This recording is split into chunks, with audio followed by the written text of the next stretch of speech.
সবাইকে স্বাগত জানাচ্ছি। আমি নওরিন আফরোজ, প্রভাষক, বাংলা বিভাগ, ক্যামব্রিয়ান কলেজ, ঢাকা। আজকে দেখা যাক আমরা কি পড়ব সেটা নিজেরা খুঁজে বের করতে পারি কিনা। তার আগে বলছি আমরা আজকে যেটা পড়ব সেটা হচ্ছে বাংলা প্রথম পত্র। বাংলা প্রথম পত্রের কোন টপিকটা আমরা পড়ব দেখি একটু নিজেরা খুঁজে বের করতে পারি কিনা। এখানে একটি ছবি দেখা যাচ্ছে যেখানে কিছু তরুণী দেখা যাচ্ছে যারা প্রতিবাদ করছে বা দাবি আদায়ের চেষ্টা করছে, তাদের এখানে মুখাবয়ব তাই বলছে। তারপরে আরেকটি ছবি দেখা যাচ্ছে যেখানে উচ্ছ্বাসের চিত্র আমরা দেখতে পাচ্ছি। তারপরে যে ছবিটি আসলো সেখানে একই রকম ভাবে তরুণীদের উচ্ছ্বসিত কিছু মুখ। তার সঙ্গে পরবর্তী ছবিতে আমরা যে চিত্রটা দেখতে পাচ্ছি এটি শপথ গ্রহণের চিত্র। আর সর্বশেষ যে ছবিটি আমরা দেখছি সেটি হচ্ছে শৃঙ্খল ভেঙে ফেলা হচ্ছে এরকম একটি প্রতীকী চিত্র। এই চিত্রগুলোর মধ্যে আমরা কি ধারণা করতে পারি?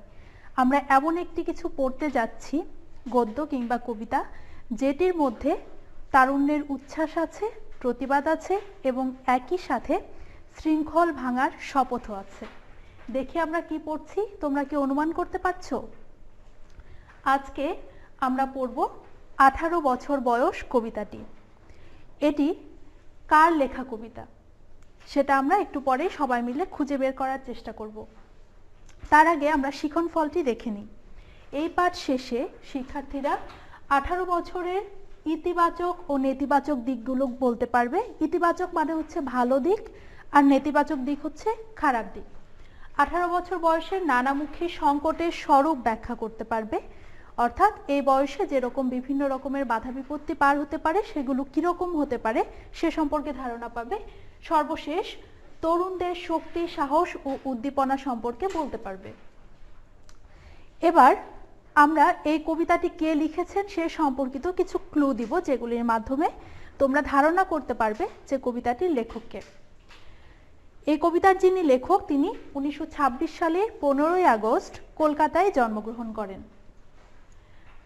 তার পৈতৃক নিবাস গোপালগঞ্জ জেলার কোটালীপাড়ায়।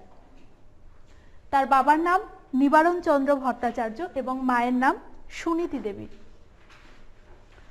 তিনি দৈনিক স্বাধীনতা এর কিশোর সভা প্রতিষ্ঠাতা সম্পাদক। দৈনিক স্বাধীনতা হচ্ছে একটি পত্রিকার নাম এবং কিশোর সভা হচ্ছে এই পত্রিকার একটি সাহিত্য পাতার নাম। শুধু ওই সাহিত্য পাতার অংশটুকু সুকান্ত ভট্টাচার্য সম্পাদনা করতেন। তিনি ফ্যাসি বিরোধী লেখক শিল্পীর পক্ষে আকাল গ্রন্থের সম্পাদক। এই আকাল গ্রন্থটি তিনি লেখেননি, এই গ্রন্থটি তিনি সম্পাদনা করেছেন। এরপরে সর্বশেষ ক্লু, তিনি মারা গিয়েছেন 1947 খ্রিস্টাব্দের 13ই মে। যখন মারা গিয়েছেন তখন তার বয়স ছিল মাত্র 21 বছর। ঠিক এই কারণে তাকে বাংলা সাহিত্যের কিশোর কবি বলা হয়। কে ছিলেন এই ব্যক্তি? তিনি ছিলেন আমাদের সবার প্রিয় সুকান্ত ভট্টাচার্য। তাহলে কি দাঁড়ালো? আমাদের এই 18 বছর বয়স কবিতাটির লেখক সুকান্ত ভট্টাচার্য। আমরা একটু দেখে নিই সুকান্ত ভট্টাচার্য কি কি কাব্যগ্রন্থ লিখেছেন। তার বিখ্যাত কাব্যগ্রন্থগুলোর অন্যতম হচ্ছে ছাড়পত্র, পূর্বাভাস, ঘুম নেই, তার সঙ্গে হরতাল এবং মিঠে করা। এবার এই 18 বছর বয়স কবিতাটিতে যে শব্দগুলো আছে সেগুলোর আমরা অর্থ দেখে নেব। তার আগে বলে নিই 18 বছর বয়স কবিতাটির আজকে আমরা যাব দ্বিতীয় পাঠে।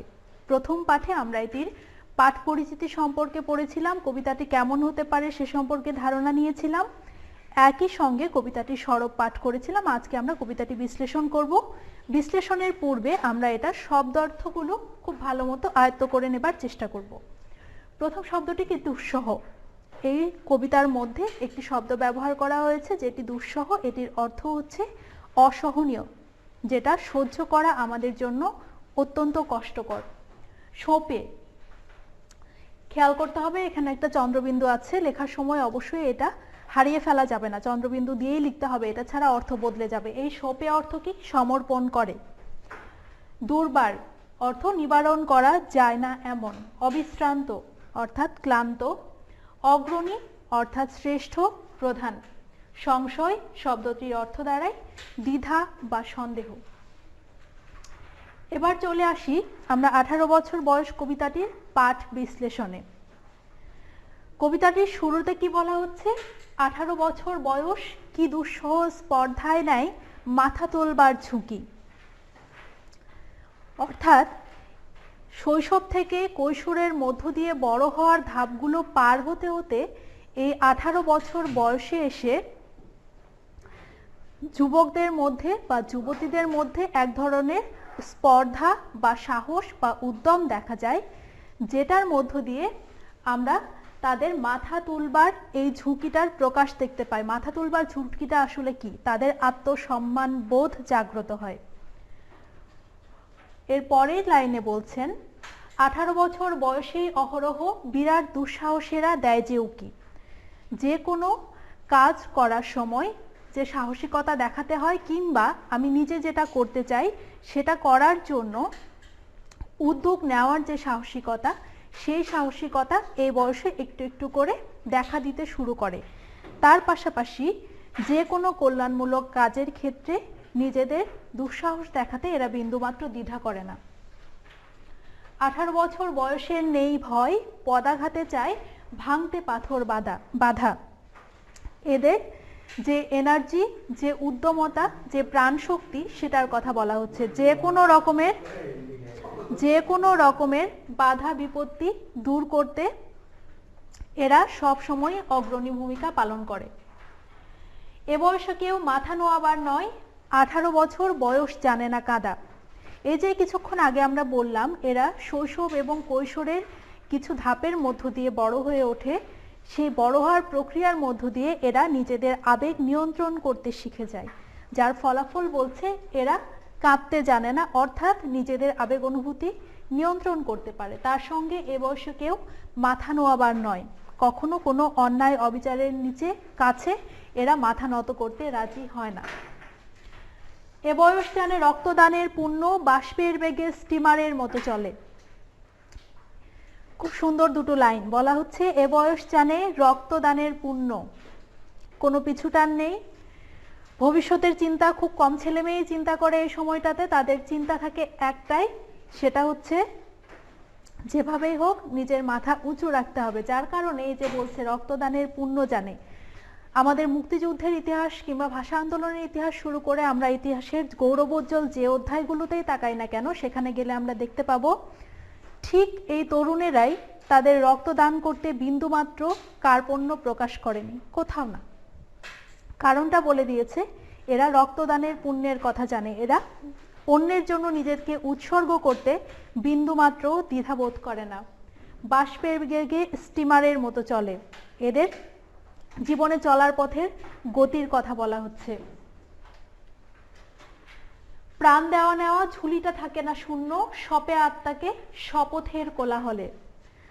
অন্যের জন্য বা কোনো নীতি নৈতিকতার জন্য এরা নিজের জীবন উৎসর্গ করতে বিন্দুমাত্র দ্বিধাবোধ করে না। সপে আত্মাকে শপথের কোলাহলে, সঠিক কাজ করার শপথ গ্রহণে এরা কখনোই পিছপা হয় না। 18 বছর বয়স ভয়ঙ্কর, তাজা তাজা প্রাণে অসহ্য যন্ত্রণা। কি বলা হচ্ছে? এই যে জীবনের পরিবর্তনের একটা সময়, শৈশব কৈশোরে বাবা মায়ের ছত্রছায়ায় বড় হওয়া এবং এরপরে নিজের আলাদা একটি জীবন তৈরি করা, এই যে মাঝখানের যে ট্রানজিশন পিরিয়ডটা, এই সময়টুকু আসলে এই 18 বছর বয়স দিয়ে নির্ধারিত করা হয়েছে। কি বলা হচ্ছে? তাজা তাজা প্রাণে অসহ্য যন্ত্রণা। এ বয়সে প্রাণ তীব্র আর প্রখর, এ বয়সে কানে আসে কত মন্ত্রণা। নিচে দুটি প্রতীকী ছবি দেওয়া হয়েছে, একেবারে বিধ্বস্ত অবস্থায় একটি ছেলের ছবি। এই বয়সে বিভিন্ন রকমের অসৎ সঙ্গের কারণে কিংবা সামাজিক পারিপার্শ্বিক বিভিন্ন পরিবেশের কারণে যারা যুবক এবং যুবতী উঠতি বয়সে, তারা বিভিন্ন রকমের নেতিবাচক প্রবণতার শিকার হয় এবং সেই নেতিবাচকতার শিকার হওয়ার কারণে তাদের ভেতরে যে বিভিন্ন রকমের যন্ত্রণার তৈরি হয়, সেটার কথা বলা হচ্ছে এখানে। তারপরে বলছেন, 18 বছর বয়স যে দুর্বার, পথে প্রান্তরে ছোটায় বহু তুফান, দুর্যোগে হাল ঠিক মতো রাখা ভার। আবার পড়ছি, 18 বছর বয়স যে দুর্বার, এ বয়সের ছেলে মেয়েদেরকে বদ্ধ করে রাখা, রুখে রাখা প্রায় অসম্ভব। পথে প্রান্তরে ছোটায় বহু তুফান, এরা রাস্তাঘাটে মিছিল করে বেড়ায়, আন্দোলন করে বেড়ায়, নিজেদের দাবি আদায়ের জন্য কখনো উচ্ছ্বাস করে বেড়ায়। তার সঙ্গে কি বলছে, দুর্যোগে হাল ঠিক মতো রাখা ভার। এই চারিদিকের এত কিছুর মধ্যেও নিজেকে সঠিক পথে রাখা অত্যন্ত কষ্টকর। ক্ষতবিক্ষত হয় সহস্র প্রাণ। এই সব কিছুর মধ্যে পড়ে অনেকেই মানসিকভাবে বিধ্বস্ত হয়ে পড়ে। কিন্তু 18 বছর বয়সে আঘাত আসে অবিশ্রান্ত, একে একে হয় জড়ো। এ বয়স কালো লক্ষ দীর্ঘশ্বাসে, এ বয়স কাঁপে বেদনায় ধরো ধরো। এই যে চারিদিকের এত চাপ, বিভিন্ন প্রতিকূলতা, নেতিবাচক আচরণ, এই সব কিছুর মধ্য দিয়ে তাদের যে মানসিক অবস্থা সেটার প্রকাশ করানো হয়েছে। তারপরে বলছেন, তবু 18 শুনেছি জয়ধ্বনি, এ বয়স বাঁচে দুর্যোগে আর ঝড়ে। বিপদের মুখে এ বয়স অগ্রণী, এ বয়স তবু নতুন কিছু তো করে। বলা হচ্ছে এই যে এত বিপদ আপদ, এত ঝড় তুফান, সবকিছু এরা উতরে যেতে পারে, সবকিছু খুব সফলতার সঙ্গে মোকাবেলা করে এরা এই বয়সের এই নেতিবাচক দিকগুলোকে উতরে যে ভালো কিছু করে। এ বয়স যেন ভীরু কাপুরুষ নয়, পথ চলতে এ বয়স যায় না থেমে। এ বয়সে তাই নেই কোনো সংশয়। বলছে এরা সঠিক পথে চলতে কখনো কোনো রকমের দ্বিধা সংকোচ করে না এবং এরা সবসময় সাহসিকতা দেখিয়ে থাকে। এদেশের বুকে 18 আসুক নেমে। আমাদের যিনি কবি সুকান্ত ভট্টাচার্য, তিনি আশা করছেন এই যে তারুণ্যের উচ্ছ্বাস, উদ্যমতা, প্রাণশক্তি, সাহসিকতা, এই সব ইতিবাচক দিকগুলো আমাদের সমস্ত দেশের সমস্ত নাগরিকের মধ্যে ছড়িয়ে যাক। এইটা বলতেই তিনি প্রতীকী অর্থে এই যে এদেশের বুকে 18 আসুক নেমে কথাটি ব্যবহার করেছেন। সমস্ত দেশের এবং জাতির কল্যাণ কামনায় এই লাইনটি তিনি ব্যবহার করেছেন। এবার আমরা সবাই মিলে চেষ্টা করে দেখি যে আমরা এই প্রশ্নটুকুর উত্তর করতে পারি কিনা।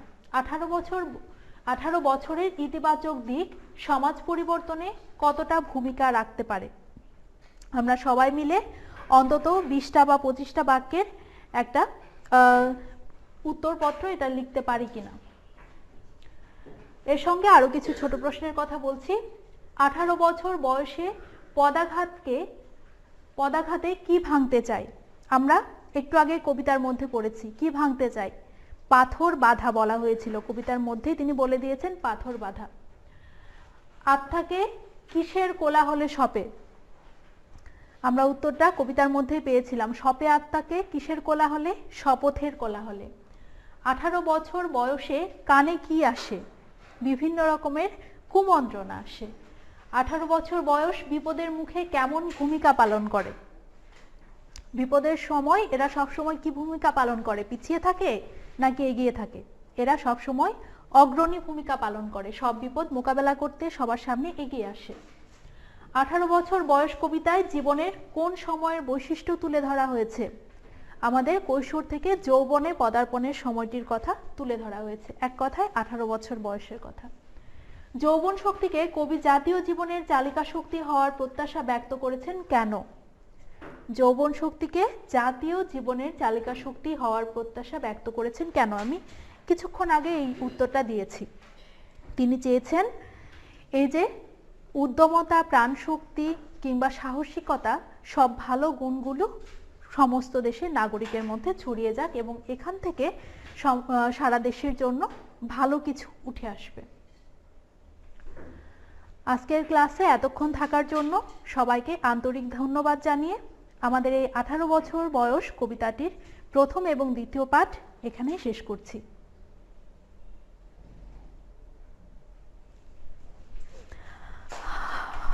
ঝামেলা।